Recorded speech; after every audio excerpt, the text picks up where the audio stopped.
Gracias por la presentación, Carlos. Eh, yo voy a hacer una presentación de una experiencia que se hizo en Bogotá a la altura de la década del 80. Eh, este es un momento crítico para Bogotá, en el cual, perdón, es que tengo aquí una cosa conectada, ¿no? Estoy desconectándome del teléfono del profesor Carlos Torre. Bueno, eh, y tiene algo, esto corresponde a una de la planeación que se llamó la planeación integral. Y, y planeación integral se denomina como la actuación eh, conjunta de los diferentes sectores de la ciudad.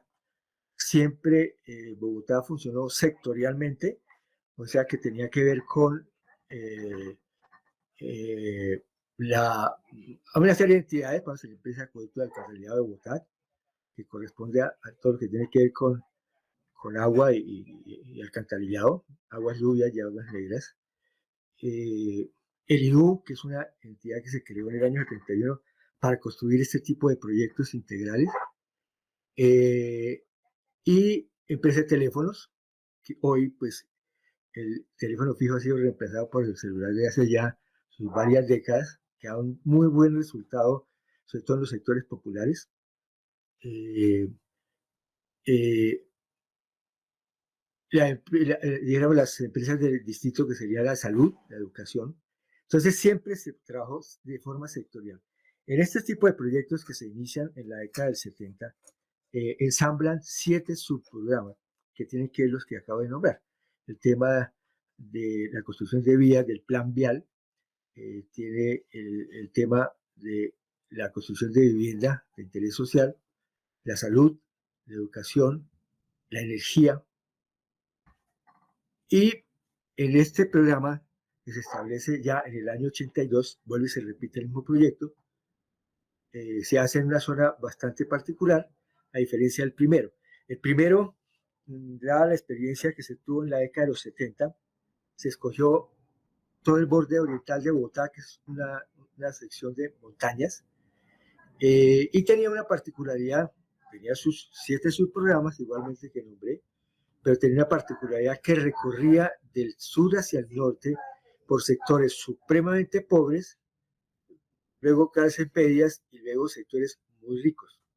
Ahí se presentó uno de sus programas que he visto escritos de eh, postulantes a hacer doctorados en diferentes partes de Europa, y aparece marcado esa fecha con la construcción de una vía que se llamaba, o la propuesta de construir una vía que llamaba la Avenida de los Cerros.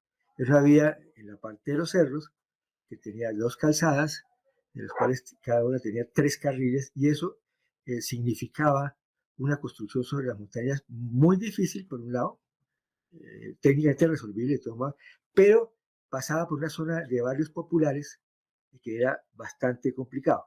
El hecho fue que cuando se fue a construir esta vía, eh, las, las comunidades no estaban registradas porque por unos problemas que tenía técnicos la entidad de planificación de Bogotá, esos barrios no los incorporaba porque eran ilegales.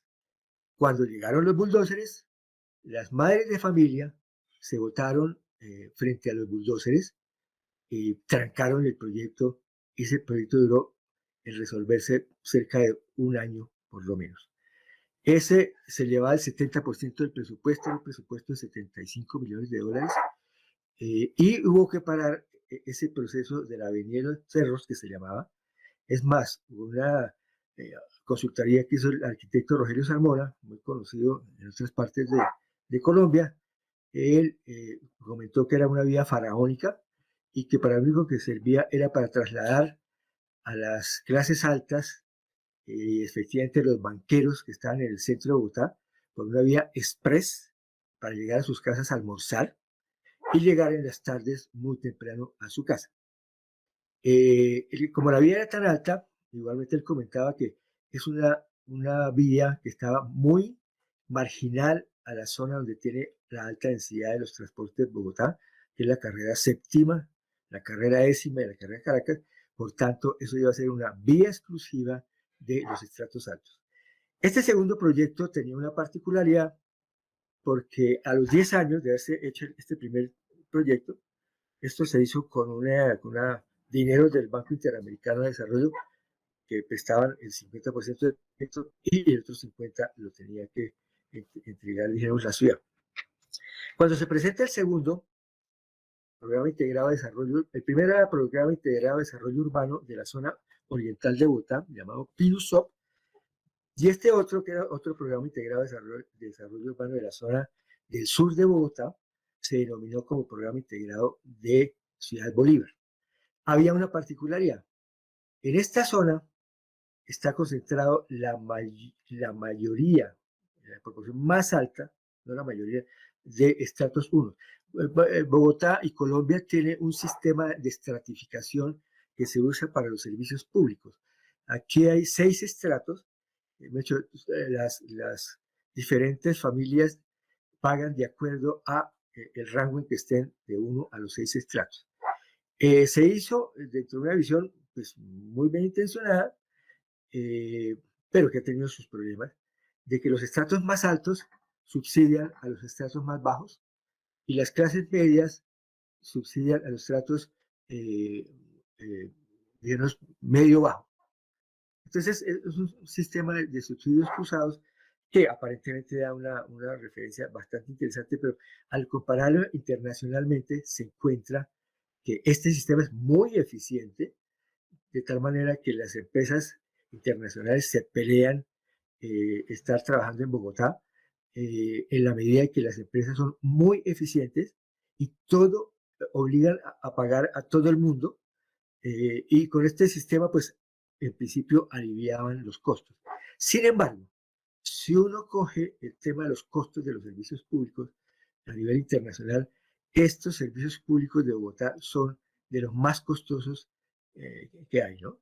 De todos modos, si uno coge el rango de lo que son los costos en que incurren los que son trabajadores y obreros, más bien, encuentra uno que el rubro más costoso que tiene un trabajador, un obrero de la construcción, está asociado al tema de la vivienda. Al tema de la vivienda es en términos de sus costos que implica tener o una vivienda propia, que la mayoría son de barrios clandestinos que se llaman Bogotá, porque Bogotá, los barrios de invasión son muy poquitos, y es porque es la tierra más fértil del mundo, es una sabana con una capa vegetal de unos 2, 3 metros, entonces es muy rica desde el punto de vista agrícola, pero desde el punto de vista de para ser ciudad, pues es una lástima porque Bogotá tiene esas dificultades de no tener, por tener la capa vegetal muy alta, tiene otras dificultades y es que se está pavimentando progresivamente. Bueno, dentro de este contexto, entonces, voy a mostrar una situación que me parece que es útil en la medida en que este tipo de créditos, por lo general, son muy, muy digamos, golpeados desde el punto de vista de que los préstamos internacionales no son bien vistos. Sin embargo, se hizo un proceso bastante interesante, es que la Oficina de Planeación Distrital en el año de 1982 cogió el proyecto, lo revisó.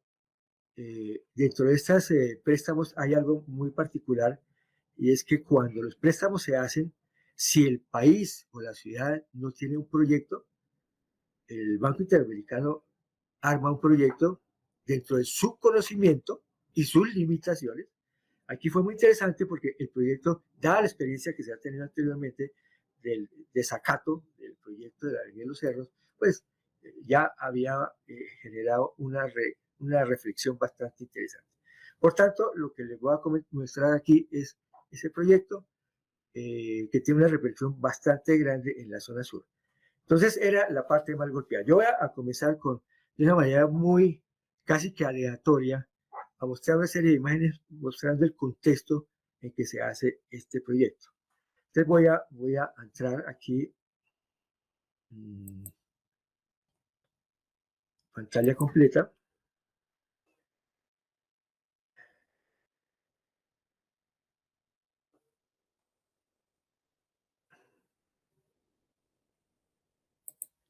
Presentar ahora.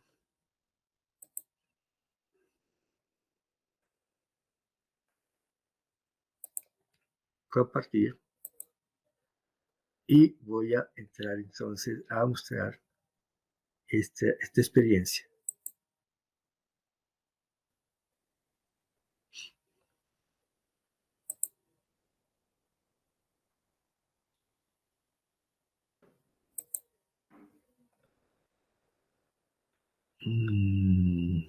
Aquí se va.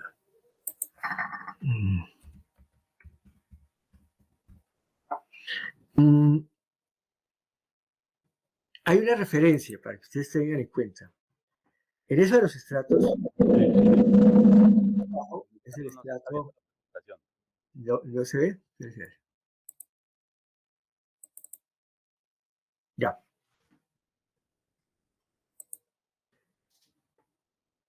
Voy a dar un contexto general, y es aquí, hemos tenido desde más o menos de esa época, para efectos de este proyecto, empezamos a hacer unas como radiografías de la historia de Bogotá, y aquí encontramos una radiografía pues, de los últimos, estamos hablando de los últimos 80 años, en la medida que este más nos fue un cuadro que se hizo, que se fue armando hasta tener en el año 91. Hoy ya tenemos, estamos trabajando en el 2014, pero esta es una radiografía de cuál es el consumo de suelo que se hace en Bogotá desde el año de 1910 hasta el año de 1990, casi que en el umbral del siglo XXI. Aquí en esto vamos a ver esta curva que es el acumulado, muestra el crecimiento, que es un crecimiento sostenido hasta el 46, y entre el 46 y 60 se presenta un cierto bache, y es porque Bogotá iba agotando sus tierras desde el punto de vista jurisdiccional. Bogotá actualmente mide 36.000 hectáreas, y la sabana de Bogotá, donde está inscrita, tiene 400.000 hectáreas. O sea que cabería unas 14 veces Bogotá dentro de esta sabana, eso fue un lago, y por eso su fertilidad. En el año 60 al 66 se dispara el crecimiento de la ciudad, con una particularidad, y es que ustedes pueden ver, la línea roja que está aquí abajo es el consumo de suelo que corresponde a los barrios populares. Y aquí, esta barra que ustedes están viendo aquí, que es de diagonales, corresponde al consumo de suelo de los estratos altos.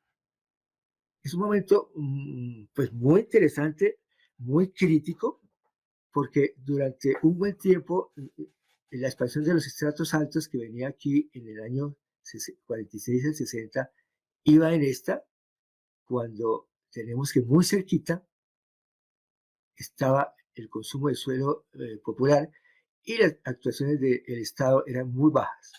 Aquí hay una disparada porque no había tierras, no en el sentido de tierras físicas, sino tierras que se pudieran dotar de agua.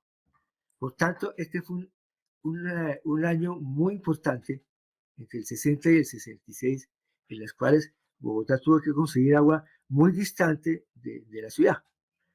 Como ustedes saben, Bogotá está a la altura de 2.600 metros, y a diferencia de las ciudades que están frente al mar, como Barranquilla, como Buenos Aires, como Río de Janeiro, pues el sistema de aguas es de recolectar en grandes depósitos como lagunas naturales o lagunas artificiales el agua durante el invierno, para irla soltando en el verano.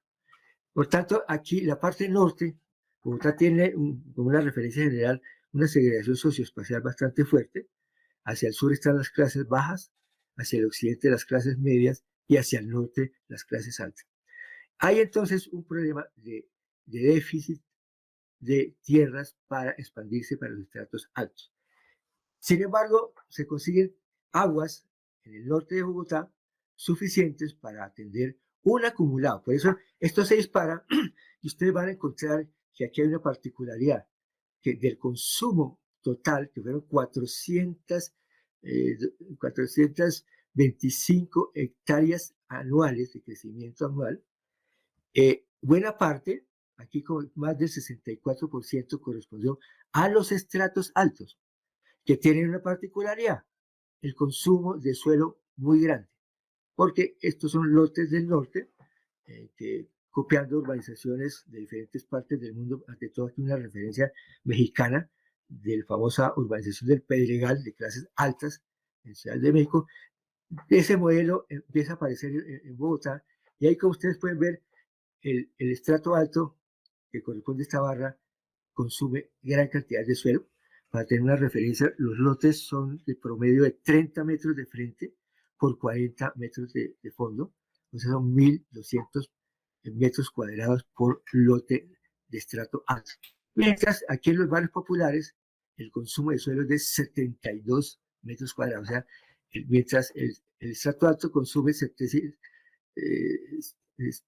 200, perdón, 600 metros cuadrados, aquí estamos construyendo 72 metros cuadrados, o sea que es casi un 12 o 14% la proporción entre los estratos altos y bajos. Ahí se presenta ese pico y empieza a descender. Aquí en el año 72 se crea el primer programa de desarrollo urbano de la zona oriental de Bogotá, 1972, y al cabo de los 10 años se presenta en este momento, que vamos a analizar muy rápidamente, este programa que tiene esta particularidad. Bogotá ha caído fuertemente en el consumo de suelo. Eso no quiere decir que se redujeron los tamaños de los predios, no. Hay dificultades porque la tierra es tan fértil que es una tierra desde el tiempo de los españoles, en los primeros 25 años de la presencia de los españoles en la sabana de Bogotá, se repartió la tierra en figuras que ustedes conocen, que llaman las dehesas, y aparecieron las dehesas, las mercedes, que solamente se le adjudicaban por parte del cabildo eh, a, a los españoles como tales, a personas blancas y españoles ante todo. Entonces, la tierra fue privatizada muy rápidamente. Esa es una particularidad de Bogotá, por eso la invasión no es común, porque el propietario privado es muy celoso y vigila la tierra, porque de ahí depende una gran riqueza. Y vemos entonces esta coyuntura, 1982, se presenta algo ya que ya empezábamos a ver invasiones en Bogotá, la segunda oleada de las invasiones de Bogotá. Las primeras fueron en la década de los 60, dadas por el Partido Comunista, y esta ya es una invasión eh, eh, muy organizada, con presencia de abogados, porque están buscando los resquicios y huecos que puedan tener las tierras de Bogotá en la medida de su propiedad privada. Ya se empiezan a aparecer una serie de invasiones en sitios muy difíciles.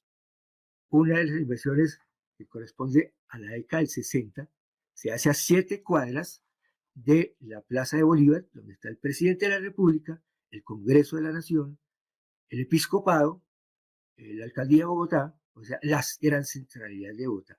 Porque la lógica del barrio popular y la del barrio de invasión difiere. La del barrio invasión es donde haya vulnerabilidad de la propiedad del suelo.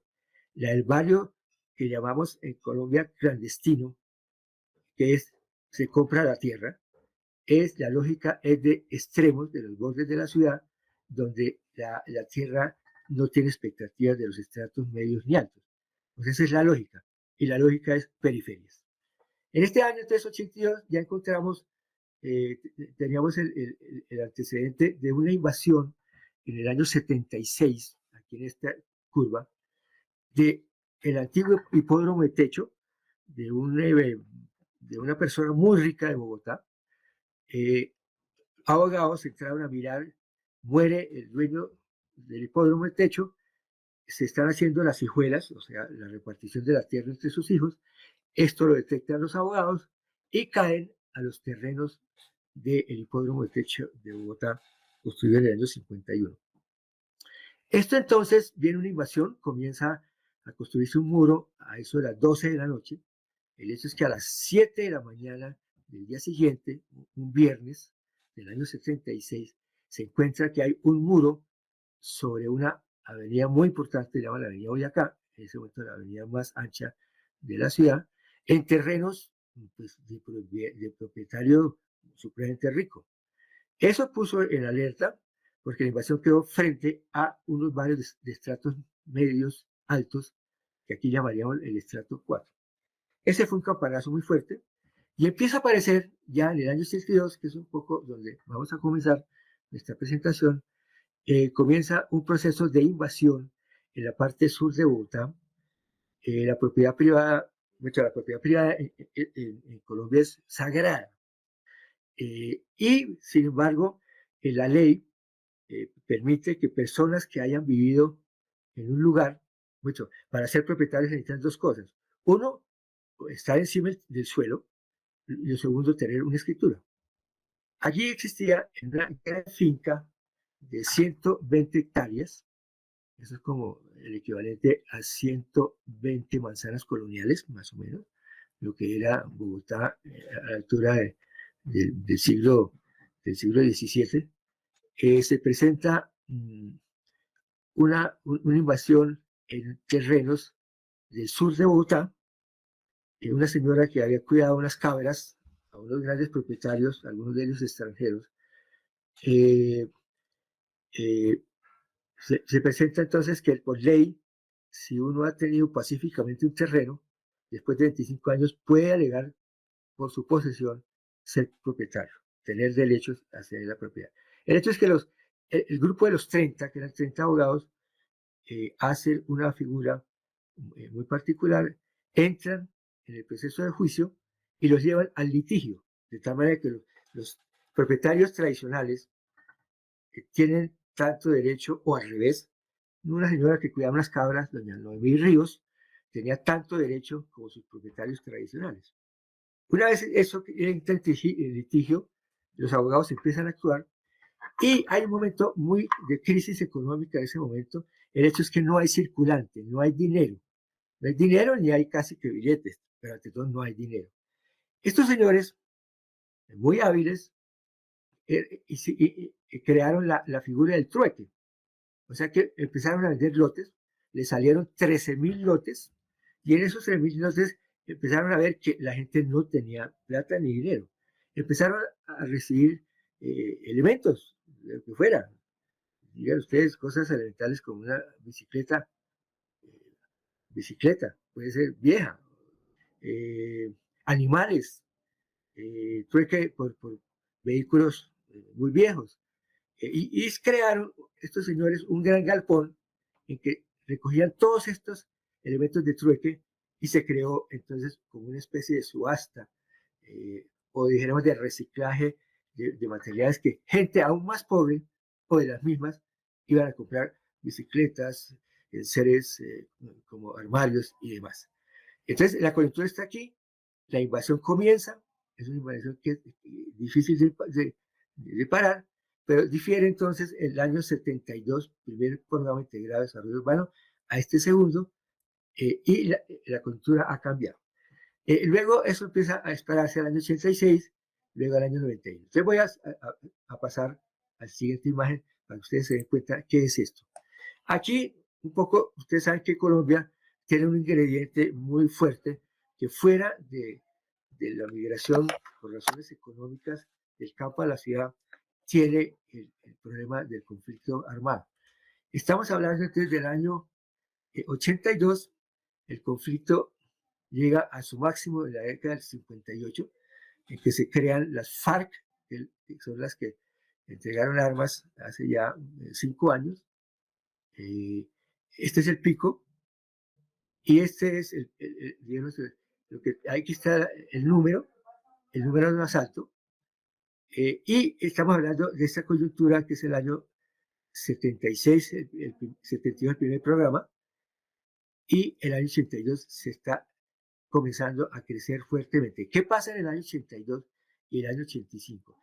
Esta es una época, de nuevo, la guerrilla se alía con el narcotráfico y tienen un poder grandísimo militarmente hablando, por las armas que consigue para enfrentar, dijéramos, al Estado o al gobierno, más bien al gobierno de turno.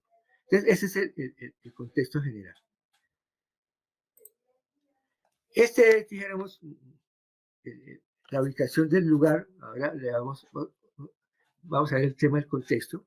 Esta es una zona sur, esta es toda una montaña, que pueden ver, y la invasión del barrio Jerusalén es esta que está aquí. Esta que está aquí, baja hasta una avenida que se llama la Avenida Boyacá, cierra ya, sube. El hecho fue que entonces comienza la invasión con algo muy particular. Yo trabajo con la planeación distrital y comienza el programa integrado de desarrollo urbano de la zona de Ciudad Bolívar, es un nombre que apareció después.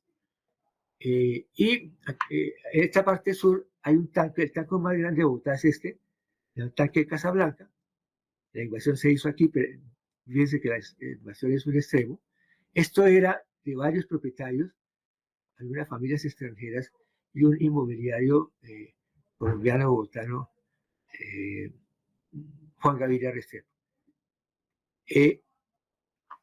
Al trabajar con la empresa de acueducto, comienza el programa, son seis subprogramas, está salud, educación, vías del plan vial, acueductos y alcantarillados, vivienda de interés social, energía. Pero apareció aquí una figura que implantamos después, que fue un préstamo, un subprograma que era planeamiento de áreas urbanas, que fue de mucho interés. Estos seis subprogramas. Bueno, perfecto. Hay algo que es esto. Cuando se crea el programa, hay una diferencia que nadie la advirtió, y era que cuando comenzó esta invasión, apareció en la empresa de cultura de Alcantarillado un personaje muy interesante del Valle del Cauca, de apellido Barberena, y se presentó como: yo conozco las invasiones, mi familia es invasora del Valle del Cauca, del Partido Liberal, que rescatamos ejidos, tierras ejidales, y ganamos muchas de esas tierras para los sectores populares. Por tanto, esta invasión, él decía, bueno, cuéntenme una cosa, ¿cuánto mide la invasión y cuánta gente puede caber aquí? Entonces hicimos el cálculo que habían 13.000 lotes. Este señor dijo, mire, la invasión se acaba cuando se construya el lote 13.000. Por tanto, esto va a ser un problema de higiene terrible y va a generar un impacto político terrible. Entonces, se hizo un proyecto en el que corresponde a la parte de vivienda diferente, que era aquí, y cuando viene el Banco Interamericano, que traía un proyecto en la cabeza, que era la construcción del occidente de Bogotá, esto estamos aquí en el sur, y el alcalde en el almuerzo inaugural del proyecto, del estudio del proyecto, habla de un proyecto y cuando nos reunimos con el banco comenta y dice: el proyecto que ustedes están presentando de comprar tierras, porque inmediatamente pensamos que esta invasión hay que trancarla. Si la invasión tiene 120 hectáreas, tiene que el Estado o el gobierno construir un proyecto aún más ambicioso, que se considera estas tierras en la parte occidental y la otra, la parte oriental. Aquí queda un terreno, se llama la azotea. Esto era de los jesuitas, o sea que la invasión la teníamos controlada desde el punto de vista. La segunda parte era cómo rescatar socialmente hablando a esta comunidad en la cual no se puede entrar. Cuando hay una invasión, si el Estado entra, los organizadores de las invasiones cobran indemnizaciones, y ya teníamos la experiencia de que eso sucedía con demandas al Estado de millones de pesos. Por tanto, aquí se procedió a que estas dos zonas están los tres costados rodeados de las tierras que se compraron 350 hectáreas, y esto sabíamos que los jesuitas no iban a soltar, por tanto teníamos amarrada la invasión. El segundo punto era cómo subir de nivel a toda esta comunidad que, ante todo, ahí donde están la mayoría de los analfabetas de Bogotá en el sur, que eso no es un secreto, está entre los más pobres porque el déficit de educación era bastante alto. Bueno, yo voy a ir pasando muy rápidamente, pero el contexto es ese. Este es una invasión de un propietario de maquinaria de carreteras y creó uno que se llama la Ciudadela Sucre, que es inmensa, ustedes ya lo pueden ver aquí. Si aquí hay 120 hectáreas, aquí por lo menos hay unas 80 o 70. Pero ya estamos haciendo en la propuesta comprar 350 alrededor de la invasión. Entonces voy a pasar rápidamente a mostrarles aquí. Bueno, aquí no importa mostrando la violencia que hay. Esto es un contexto, lo estamos viendo un poquito en el sur. Aquí estamos viendo ya el proyecto construido. Esto es una imagen de Google de no hace más de, no, sí, tiene más de 9 años. Está el famoso tanque. Y voy a hacer un paneo. Esta era ya la invasión. Estamos hablando del año 85. Y encontramos una particularidad. Esta tierra la estaba desarrollando la Caja de la Vivienda Popular, que es del distrito de Bogotá. Y esto es lo que coloquialmente se llama el tren de la Caja de la Vivienda. Aquí ya se está construyendo una, una unidad de educación que se llamó, fue el alcalde y la bautizó como Ciudad Bolívar, y eso sirvió para darle el nombre a todo este gran proyecto que miremos más adelante. De todos modos, está la vivienda formal, multifamiliares, aquí están viviendas unifamiliares, y aquí estamos viendo todo lo que era la invasión, y la característica de los barrios de desarrollo progresivo es que están en diferentes estadios. Aquí ya hay un señor que tiene techado, aquí tiene 2 pisos, aquí estos no han comenzado, aquí están haciendo unos cimientos, y se van construyendo individualmente las casas con un riesgo grandísimo. Usted puede ver aquí estos espacios. Bueno, la característica de estos barrios es que la desigualdad es fuerte. Hay unos que van adelante, otros que demoran en construir. Bueno, aquí está planteada una vía del plan vial. Fíjense que no está construida. Hay una muestra muy interesante. Aquí estos son todos los buses, porque una vez aparecen las invasiones, estoy hablando de una cosa rara en Bogotá, pero esta se dio así, sobre propiedad privada. Los primeros aliados son los buses. Por tanto, los buses privados de transporte público. Bueno, entonces voy pasando rápidamente para ir mirando. Bueno, aquí es un poco mirando un poco lo que hay en este momento del año 2011. Ustedes pueden ver, esta es una zona de las más complicadas. Esta es una zona que corresponde a un área invadida, pero que repta, por tanto, fueron evacuados todas las personas de aquí, y el distrito en los últimos años ha venido sacando a la gente de aquí porque las casas se destruyen solas por las condiciones del terreno. Bueno, aquí vemos el referente ya grande. Esta es la invasión de Jerusalén. Fíjense que es un terreno bastante grande, con unos accidentes naturales.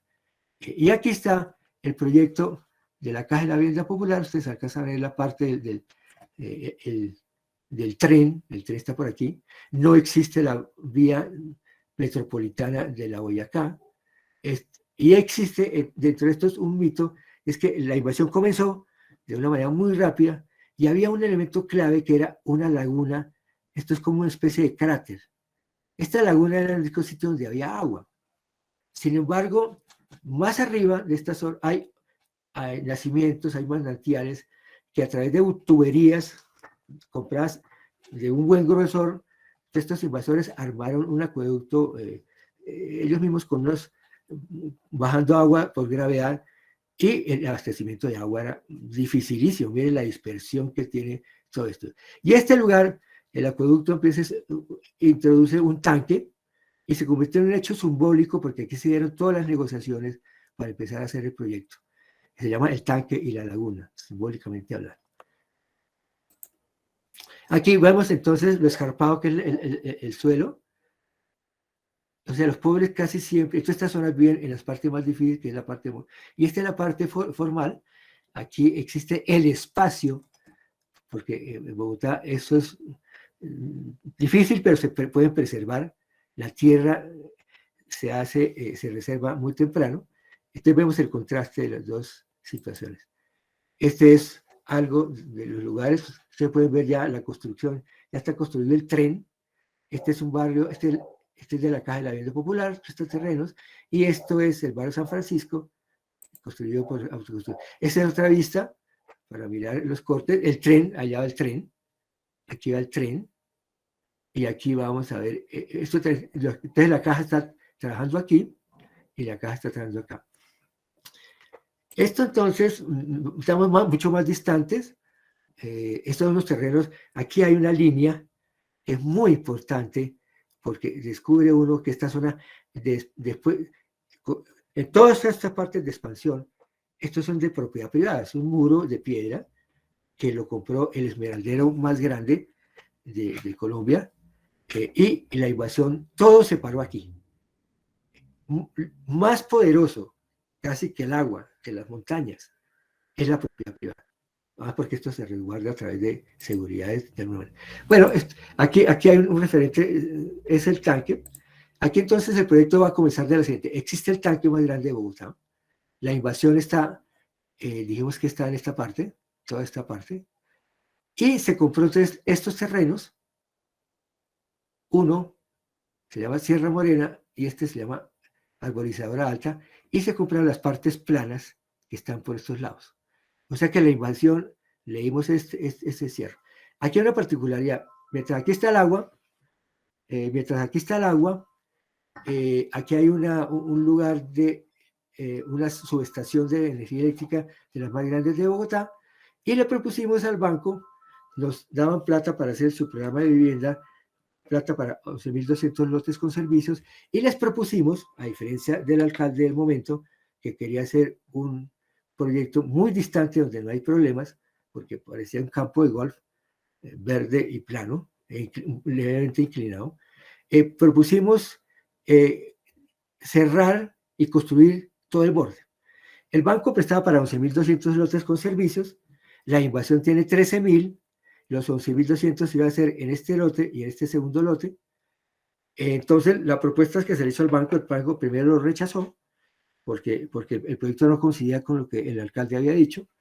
Entonces, ellos hicieron un estudio y encontraron que esa es la solución.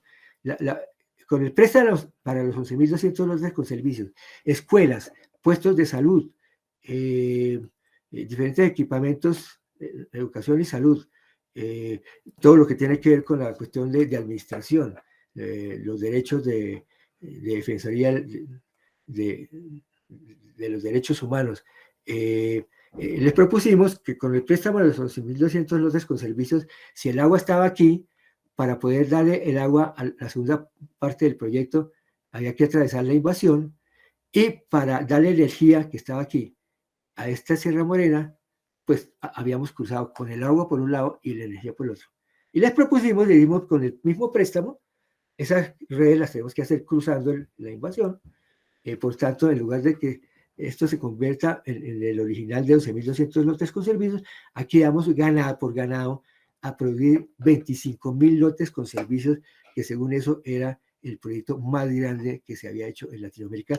Claro, fuera de la invasión que se hizo en Nezahualcóyotl, en Ciudad de México, y también una muy grande hecha por el Estado en terrenos seriazos en Lima, se llama Villa El Salvador, que tenía 2.000 hectáreas. Aquí son 350 hectáreas. Voy a andar rápidamente. Aquí simplemente mostrando las condiciones del sitio, vivienda de interés social construida en ese momento. Aquí está de nuevo el contraste. Aquí entonces vemos bueno, aquí estamos viendo el tema del famoso tanque, la invasión, la vivienda formal de la vivienda popular. Aquí estamos viendo la dificultad. Esto es el área de arcillas. Con esto de arcillas entonces se propuso crear un proyecto con la experiencia de la caja de tener una fábrica de ladrillos. Aquí, como es la zona de arcillas, propusimos trabajar en una fábrica por parte del Estado. Aquí, allá está Ciudad Bolívar, estas fotografías del año 79, llevamos a un congreso en Brasilia. Estos son áreas, una casa, estas son las casas que construyó una institución nacional a la altura del año 30 para el campo. Y aquí estamos en todo el preámbulo de lo que fue. Esta zona es rica en arcillas para ladrillo y en arena de peña. Entonces se propuso crear esto es tal vez el contraste. Este es el proyecto del Instituto de Crédito Territorial Vivienda Moderna, y aquí la invasión del Julio Rincón del Partido Comunista. Este es el costado, dijéramos, sur de lo que era el año 74. Bueno, se crea el modelo, la particularidad, ese es el tanque, el modelo, la particularidad que tiene es que el modelo solamente funciona en plano y en cuadrado. Por tanto, aquí había que hacer un esfuerzo grande para el trabajo de hacer una ciudad en montaña. Esta es la montaña del sur. Aquí está, estos son más o menos unas 10.000 hectáreas. Esta zona oscura, que es la parte sur, y aquí está todo lo que estamos hablando de Ciudad Bolívar. Entonces, ahí se monta un programa bastante grande. Esta es la zona de detalle. Está la Boyacá, y se hizo un programa de inversión de este es el primer modelo, el tanque. Un poco la idea era crear centralidades. Esto era como un proyecto integrado donde está la salud, la educación. Entonces, la presencia de los blancos son edificios institucionales que tienen o bien temas de educación, de salud, bueno, y demás, ¿no? Es el primer modelo. Este es el segundo modelo. La invasión está aquí. Aquí está Sierra Morena, arborizadora alta.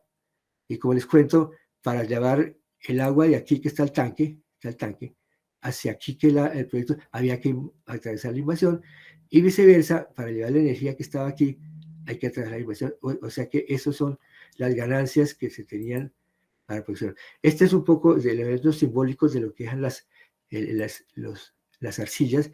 El barrio, las 11.200 casas son de unidades básicas construidas por trabajo de familias. Claro, no todos pueden construir, se trabaja los fines de semana, todo el mundo aporta, y esas son experiencias del antiguo Centro Interamericano de la Vivienda que funciona en la Universidad Nacional. Bueno, aquí ustedes pueden ver, entonces, son referencias finales. Esto es la parte de invasión. Esta primera es la invasión sobre terrenos que se han comprado, y esta es una invasión aún más grande. Aquí existen unos tanques que se construyeron para llevar el agua. Bueno, esta es la parte de Suacha, que es colindante, en el cual, mientras aquí había que subir el agua en bidones con animales, allá ya tenían agua. Estas son las casas que se entregan, son 350 de frente, y este es lo que iba ya 5 años después, ya tenían estas casas 1, 2, 3, 4, 1, 2, 3, 4, 5. Bueno, digamos que en términos muy gruesos, este es el borde de lo que estamos hablando. Este es el tema de crecimiento del 91 al 93, lo que está en rojo es lo que se construye en forma clandestina en Bogotá. Este entre el 93 y el 96. Y este es un tema bastante interesante, y es que ya para el año 2014, 2004-2014, la clandestinidad de Bogotá se ha reducido al 7% cuando alcanzó a tener el 60%. Profesor Luis Carlos. Bueno, ahí ya tenía, ahí ya todo esto lo mostré. Ahora, si es que queda tiempo, pues alguna pregunta, pues ya se me cortó el tiempo. Bueno, sí, profesor Luis Carlos, me da pena tranquilo. Cortar, pero para permitir que haya como una o dos preguntas muy cortas y darle el espacio a nuestro siguiente invitado que ya se encuentra en la sesión. Muy bien. Entonces, quisiera preguntar a los asistentes, ¿quién tiene alguna pregunta o comentario para el profesor Luis Carlos Jiménez?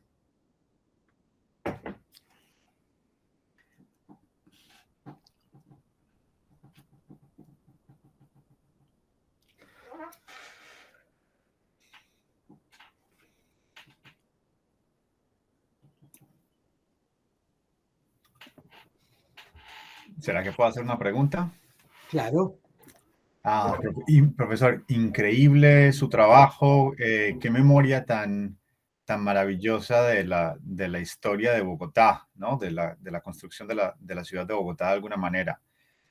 Teniendo en cuenta lo que usted ha visto aquí como el pasado de la ciudad y de la autoconstrucción de la ciudad, ¿qué imagina usted? Y viendo que aquí estamos viendo como un recorrido de más de 40 años. ¿Qué imagina usted son los futuros 40 años de la ciudad de Bogotá en términos de construcción popular de vivienda? Mire, por un poco, por la conversación que tuve con Carlos Torres, de la visita que ustedes hicieron ayer o antes de ayer a esta zona, pienso que es un momento muy crítico. Bogotá fue creciendo con barrios obreros que previamente, barrios obreros con tierra privada, y los terratenientes llevaban a una oficina que se crea en el año 34 la planeación de Bogotá, y Bogotá tiene un privilegio que en el año 34 ya viene el primer planificador de Austria, que estaba en Santiago de Chile y viene a trabajar a Bogotá. Se crea la planeación de Bogotá con una sección que se llama la sección del plan obrero. O sea que los barrios obreros que no alcanzamos a ver aquí son trazas cultas. Es más, en muchos de los barrios obreros aparece referencias de lo que fue el urbanismo haussmanniano en París. Y eso lo trajo este arquitecto austríaco. Como a los terratenientes les convenía ordenar su sitio para poder hacer las ventas, él intervino mucho en la traza urbana. Eso entonces fue una cuestión muy interesante. Uno mira esa parte de esa malla, hay empates de unas vías con otras, que eso es muy curioso en barrios populares. O sea que hubo una planificación del año 30. Luego en los 50 y 60 viene la presencia del Partido Comunista, las invasiones, que no fueron muchas, por lo que le comento que por las dificultades de hacer invasiones en terrenos privados. Esto tuvo un control muy interesante hasta hace unos... el último imagen que mostré yo de Bogotá, prácticamente la urbanización clandestina ya estaba en el 7% cuando hubo momentos del 64%. Después de la pandemia, yo creo que esto hay que revisarlo de nuevo. Yo creo que está volviendo a aparecer la invasión, que es la única manera en que alguien pobre pueda permanecer en Bogotá. O sea, hay un panorama oscuro. Sobre esto hay que mirar temas de cifras de la generación de hogares. Está llegando gente, en Colombia hay 2,5 millones de venezolanos. O sea que en este momento es un tema de revisar, porque lo que encontramos es que cuando la ciudad no se expande, se densifica. Y resulta que lo que encontramos después de estos ejercicios es que se está densificando en los sitios más difíciles, porque son sitios que se invadieron antiguas canteras con un alto riesgo. O sea que el panorama de hoy requiere una gran reflexión de gente de todo, técnicos. De hecho, me parece que es un momento en que la institucionalidad tiene que ponerse, como dice en Colombia, las pilas y trabajar en estos temas de cómo afrontar el futuro. En este momento la película está detenida en el problema de la pospandemia. O sea que el momento es crítico, ¿no?